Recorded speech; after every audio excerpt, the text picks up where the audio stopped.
എല്ലാവർക്കും നമസ്കാരം. എന്റെ പേര് ജിവാന. ഇന്ന് ജൂൺ 19. ഇന്നത്തെ ദിവസത്തിന്റെ പ്രാധാന്യം എല്ലാ കൂട്ടുകാർക്കും അറിയാമല്ലോ. ഇതിനെക്കുറിച്ച് കൂടുതൽ അറിയുവാനും പറയുവാനും എന്റെ പ്രിയ സുഹൃത്ത് അനന്യെ ഞാൻ സ്വാഗതം ചെയ്യുന്നു. ഇന്ന് ജൂൺ 19 വായനാ ദിനം.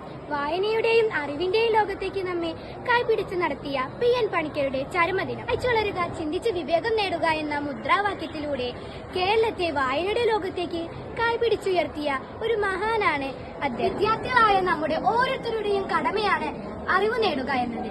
അതിന് ഏറ്റവും പ്രധാനമായത് വായനയാണ്. ഇനി വായനാ ദിനത്തോടനുബന്ധിച്ച് ഒരു കുട്ടി കവിത കേട്ടാലോ?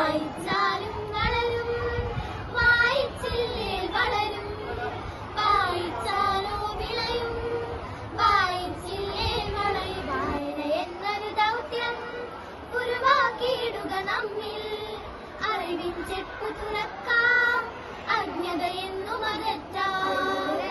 ലോകം അറിയുക നാം ഈ ലോകം, വായന എന്നൊരു കർമ്മം നിറവേറ്റിയിടുക നിത്യം. ഇനി എനിക്കേറെ പ്രിയപ്പെട്ട പുസ്തകത്തെ പരിചയപ്പെട്ടാലോ? പാത്തുമ്മയുടെ ആട്.